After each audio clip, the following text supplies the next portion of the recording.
Guys, it's your girl Victoria back to you with another review for Married at First Sight season 17, episode 3, called Hard Launch. So, we're picking up where we left off last week with Claire and Cameron's wedding ceremony. So she walks down, she's excited to see him, he's excited to see her. He keeps licking his lips, I guess out of nervousness or whatnot. She actually says that, he looks nice, and he says she looks breathtaking. So I'm like, okay. And because she heard the accent, she was like, okay, your gift makes a lot more sense now. Okay, so things seem to be going well. Throughout the ceremony, the officiant says what her Claire's family and friends said about her. Then the officiant talks about what Cameron's family, well, what his friends, family friends, whatever, said about him. And it, to me, I'm just kind of like, it was very lackluster because they didn't mention nothing about like he's a good guy, this, that. All they really pretty much said was, out of the being tall and having great hair, there's nothing else to take about Cameron. Other than that, he likes to ride his bike. He owns a bike shop. But for me, I'm just like, that's telling me nothing. That's telling me the surface level things. So that's something that I'm going to see on a resume or something. What about him as an individual? What about his personality, that can, that's like the core of him that you can let me know so I can know what to, So the fact that they didn't have much to say, I'm just like, y'all must not know him, because I feel like if you really know someone, you could say something about their personality. And the fact that Claire was able to be like, okay, he's a funny guy, stuff. The family, friends, or whatever, they didn't have none of that to say. So for me, I'm just like, are these really like your peoples, or did you just find anybody to come to be on the show so it could look like you have peoples, but you really don't have peoples? Not saying he don't, but it's just confusing to me that they known you all these years, 9 years or whatever he said, and they can't really say much about you and your personality for Claire to know. Just kind of, a little weird to me, but okay, we go through with the ceremony. They say their vows to each other, which was nice, and they kissed. It wasn't like no deep, long kiss, but at least they kissed, so we can say, with the exception of Michael and the ghost bride, everybody kissed, so that was cool. And then they go to a little private building to talk, and Claire does warn his Cam pretty much about her family, that they're very protective. And even in the officiant talking about the family, talking about Claire, they do say that, they're going to be doing their annual or family tradition of roasting the person. So Cam was just like, oh, okay, cool. I'm very roastable. But when she was trying to prepare him for like the roastation of her family and them being protective, he kind of looked a little scared and nervous. So I don't know what to tell you, Cam. This is the family that you came into because you decided to be on Married at First Sight. So, hopefully you can handle it. We then move on to the couples. They take their wedding photos. Not much to take from that other than the fact that, since Becca is technically a wedding photographer, she was kind of directing everybody a little bit, but nothing to me that made me was like, oh, red flag or annoying. It was just like, okay, she ain't new to this, she true to this, so she kind of like helping out, like, okay, put your hand like this, put your hand in your pocket, and whatever. So then we get to the wedding receptions, and we have Orion and Lauren. They have their first dance, and they talk, and, it was nice and cute, but then I was looking at Orion, and I'm just like, yeah, definitely they was kissing, probably a little hard, because, Lauren's makeup was all up on his nose, and I'm like, okay, there ain't nothing wrong with that. But this is one of the reasons why, for me personally, it's like, I don't be wearing makeup like that. Like, it is very rare if I wear makeup. Like, even to weddings, for the most part, I don't wear makeup. It's just a lot. It takes a lot of time if you want to put it on properly and whatnot. And for me, it's just like, I don't got time for that. You gonna see acne and all with me because I don't have time. But makeup do be making, if you use it the right way, be enhancing you a lot. I would one day want to get a face full of makeup to see how I would look with that. But this is another reason why I'm like, I don't really like makeup, because when you hug someone, of a lighter complexion or whatever the case maybe, the makeup gonna be on them, or if they wear a white shirt or something, you hug them and stuff, makeup gonna get on the clothes. I've seen that happen plenty of times, and it's just like, I don't want to do all that. You know what I'm saying? And, but, the people who do wear makeup, especially the ones who wear makeup every day, they be doing it, they be killing it, ain't no, makeup protest on my end. It's just, for me personally, it's just like, I don't have time for that. Okay. That's why I be getting my hair done sometimes. Cause like, I don't want to have to comb through my hair in the morning when I got to go to work or something. So, you know, the makeup got on his nose. Okay. Long story short, I made it into a 2-minute thing. Makeup got on his nose, not his shirt, his nose. All right, we have Claire and Cameron. They have their first dance, which was nice. They talked a little bit, and you can definitely see he's a lot taller than she is. She's a shorty. He's a tall person. I don't know their heights and whatnot, but I think it could work. I think it's cute sometimes when I see someone that's like really tall or someone that's really short. Ain't nothing wrong with that. So then we move on to Emily and Brennan. They sit down to talk over dinner. We have Becca, Austin. They sit down to talk over dinner, and I think they both kind of, I guess, have a little chemistry in regards to the fact that they both are allergic to cats. So that's great. That means we're not gonna have no cats in the house. That's good. That's good. And there's nothing really else to take. It's kind of like this episode was very breeze on by, which I'm not complaining about. Trust me, because this episode was like an hour 30 minutes, and I said, "Oh, it's done." So we continuing that an hour and 30 minutes. Maybe because there's not much to take from it, and because the whole Michael mishap thing, so they don't have that much time to be covering 2 hours. So I'm like, yo, if we keep in this hour 30 minutes, I can dig it. So, it could still go to an hour. You know what I'm saying? But that's cool. If we want to have an hour and 30 is better than 2 hours.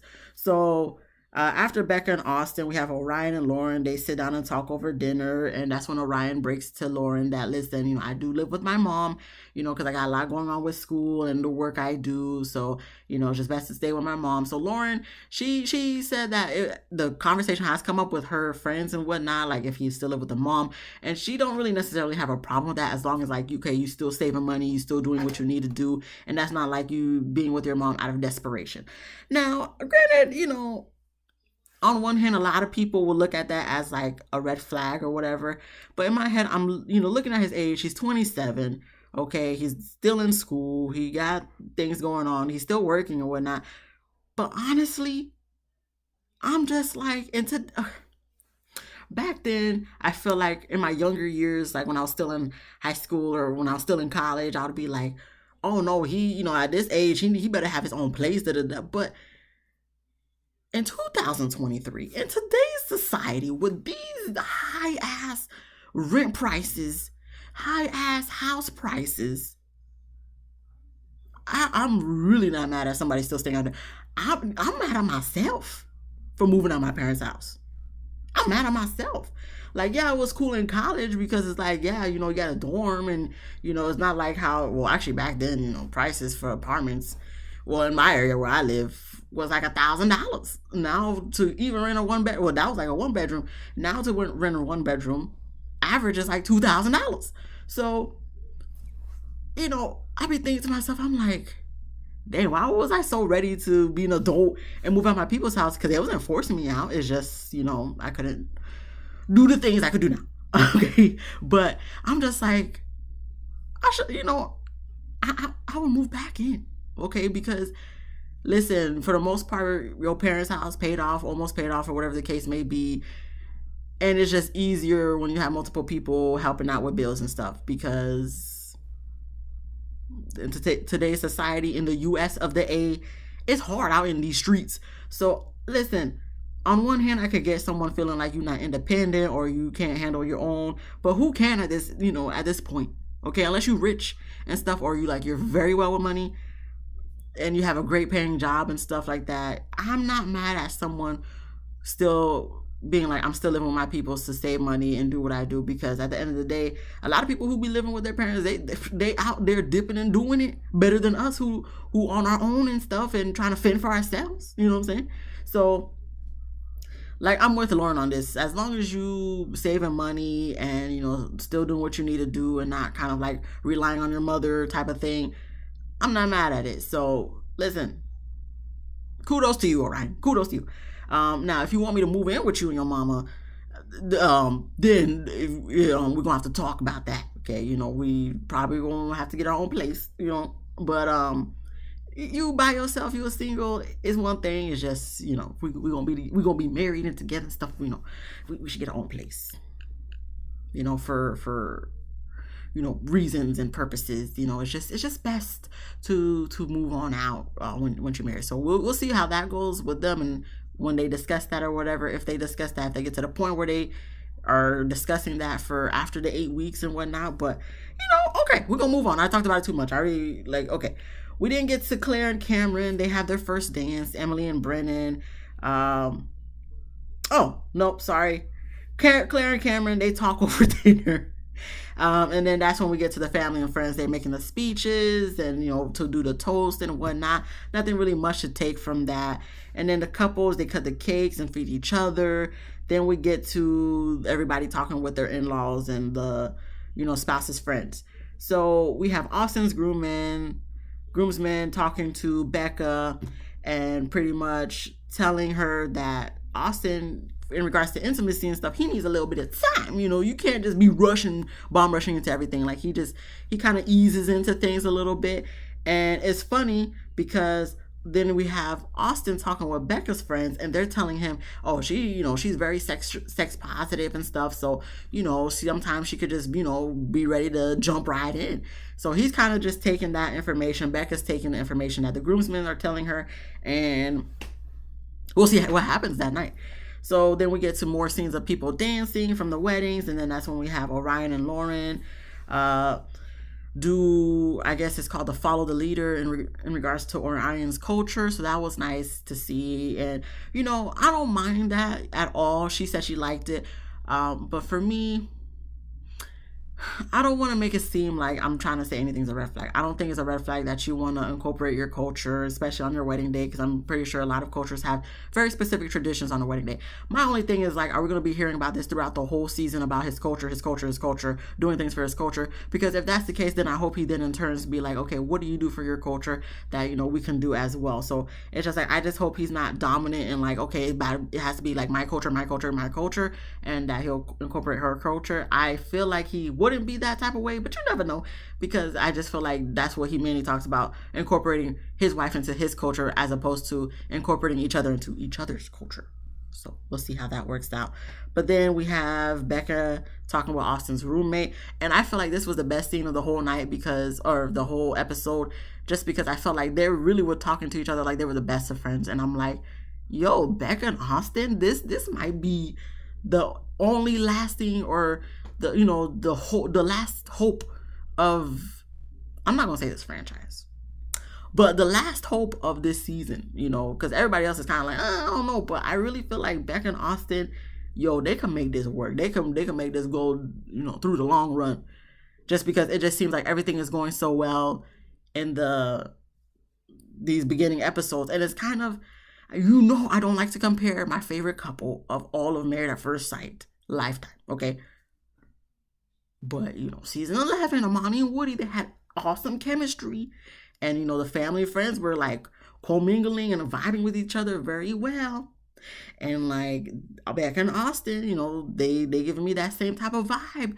So, it's I don't want to say that's what it is. Only time will tell. But it's just, y'all giving me that vibe. And it's, it's feeling like a breath of fresh air. Especially, her talking with Austin's roommate kind of sealed the deal for me. And I'm like, please, we need another couple that makes us, give us feels like Amani and Woody. No one will ever give us the feels like Amani and Woody, but something close.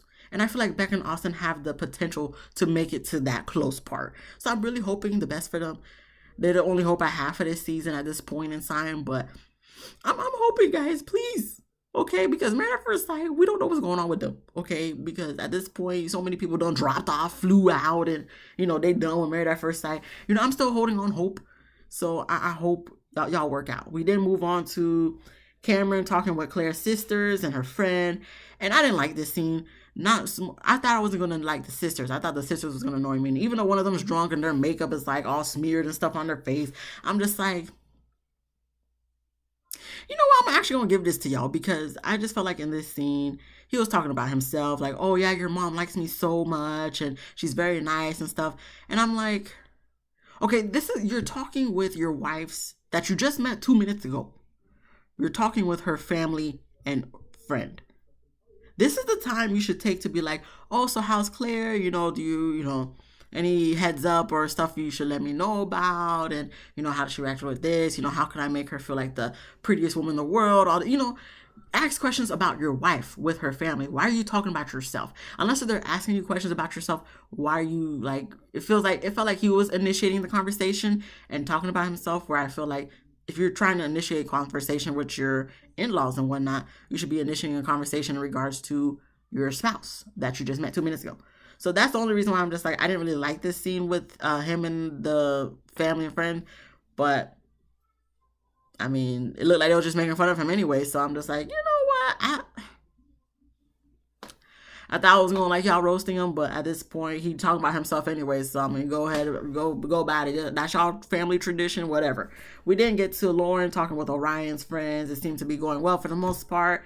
And then we have Orion talking with Lauren's father. Now, and Lauren's aunt. Now, in regards to her father, his whole demeanor and his little birthmark or more right there, just the way he talked and was asking questions stuff, I'm said, this man legit reminds me of Olivia Pope's father from Scandal.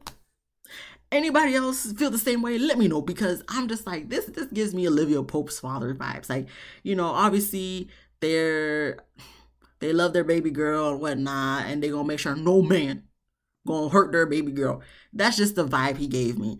And Orion got real nervous in this scene. I got real nervous for Orion in this scene, because I guess when he was asking certain questions, like if he plans to stay in Colorado forever, Orion was like, no, he wants to get a house out on the east side and also have a house out on the west side. Well, the geography, but pretty much on both sides of the U.S. he wants to have a house, and he wants to sometimes go over there, to relax, for a getaway, and sometimes be over here and whatnot. And then the dad was like, okay, I hear what you're saying, but it's kind of making me concerned because of the fact that you're not including Lauren in that, and what you're saying, you have a wife, and it's not just gonna be you, it's gonna be you and your wife. So how that, are you going to incorporate her and those type of things? So Orion's like, of course he is. And then, when they go to talking further, and I guess in his intentions or whatnot, he does make mention that, he don't be dating women in his culture because he don't want to be dominated or bossed around. He wants it to be a mutual respect thing. So the dad kind of looked at him like, I don't know if I'm feeling what you're telling me, but okay, whatever. We're going to see what's going to happen, because technically, you don't need my approval, because what's done is done. Y'all married and whatnot. And then Orion's just like, oh, but I still would like your approval. And he's just like, okay, well, we'll have to wait and see. I mean, that's nice that you want his approval, but he already told you, you don't really need it. So, I'm not a guy, you know what I'm saying? But, you telling me I don't need your approval, I'll be like, okay, thank you. So we just gonna do what we do, and, we'll see what happens. But, that's nice. He still it's still nice he wants to get the dad's approval. That's nice. But, I'm just kind of like, are you sure? Because he looked like a hard ass, and he looked like he will purposely not make it easy for you to get his approval. But, you're going to try to do what you can to get your wife's father's approval. Do you, Orion? Do you? So then we get to everyone, more dance scenes. They're dancing, having fun. And, we see Brandon taking the garter or whatever off of Emily's leg, and he's throwing it to his groomsmen. We see the ladies throwing their bouquets at the ladies. Everyone's having a good time. Then we get to Brendan talking to Emily's annoying friends. But surprisingly, it wasn't bad a conversation, because it looked like they was genuinely, trying to give good advice to Brendan in regards to Emily and her personality. But then when we have Emily talking with Brendan's groomsmen, they kind of told her, look, bro, they didn't say it like this, of course, but I'm about to paraphrase. They was just like, look, bruh, Brandon, he's been in, numerous relationships before, and it always ended based off of bad communication. So, the best advice we could give you as his wife, you got to be good on your communication in regards to text, and, if something's bothering you, communicate that, all that stuff, be open conversation, whatnot. And she admitted that she's not a good communicator. And when they was talking about text messages and stuff, she was kind of like, ooh, I don't know, I'm going to try my best. And I'm just kind of like, okay, I could understand why you would have communication issues, because you've been single all your life, and you probably do whatever you want on your time and not having to tell anybody what you about to be doing or where you about to be going. So I can understand that, but yeah, now you married, so get with the program, so to speak, in regards to like, listen, if you're not gonna be home soon, let homeboy know, listen, I know it's 2 o'clock in the morning, but me and my girls about to get one more round of shots or something, and one of them we're gonna get an Uber, drop me off home or something like that, So hopefully she can get better at communication, because now she's married. This is what she wanted. And best of luck to her in regards to that. And then after that, we get to Claire and Cameron. They sit down with Claire's grandma and to talk a little bit. And the grandma said that they both are suited well for each other. Claire letting us know, oh, she would never just say that. Claire. I'm gonna need y'all people to stop lying, okay? Because obviously y'all know your family better than us, but at the same time, I'm like, we're not Boo Boo the Fool here, okay? Oh, she would never just say that. Well, she's saying that about y'all, and she don't even know Cameron. She met Cameron 2 minutes ago. How she know y'all well suited for each other based off of the first impression stuff? The first day is always gonna be the best day because y'all just meeting. Okay, y'all haven't not went through any trials and tribulations, not through any hard times, not through any disagreements, or deep conversations. How she know that? How she know? She don't. She just saying that because things seem good for right now because y'all just met 2 seconds ago. So I'm sorry, I'm not gonna take nobody saying, oh, they seem well suited for each other from seeing them for 2 seconds. Now don't throw me under the bus, okay? Because I know y'all gonna be like, well, you just said about Becca and Austin. Look. Listen, I ain't say nothing, okay? Because technically, I don't know what's gonna happen between them. I just said, I hope they last because they seem like they can last with their chemistry and stuff, and they're giving me some similar vibes with people from season 11. But I don't know, okay? And so don't put that on me. Don't put that on me, okay? Because I know there's the one person that's like, Victoria, you just look. We're not talking about me, okay? We talking about them. But at the same time, I'm like, I don't see how they're well suited for each other, but the grandma don't like, okay? Long story short, more of the story here, the grandma lied. That's it. We didn't get to everyone talking with their friends and family about sex. Are they gonna do tonight, their first night or whatnot. What else is new? Okay, the only people that seem like they might be doing something tonight is Brennan and Emily. So we'll see how that goes. And then the couples continue to dance the night away. I don't know what the heck Brennan was doing, Emily and Brennan's ankles and whatnot. But they was having a good time, so that's nice. And then that's when everybody leaves the ceremony. And the only thing I had to say was, is Orion going to help Lauren take all the stuff or rice or powder or whatever they was throwing out her hair? Because her hair was sprinkled with it. And I'm just like,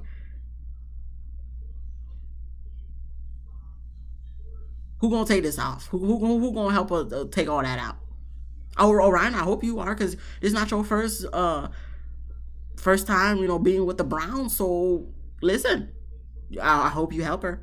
But that was it. That was the end of the episode, and that's when they went to the after party. And I'm just like, oh, an hour and 30 minutes for real? This is great. But that was the end of the episode. So if you like this video, please give me a thumbs up. If you laughed at least once, please subscribe. If you didn't laugh, that's fine. We're going to have another 39 weeks of Married at First Sight. So hopefully I can make you laugh in the next coming weeks. You can subscribe then. That's fine. Comment down below what you thought about this episode. Be easy, breezy, lemon squeezy. And I'll see you guys in the next one.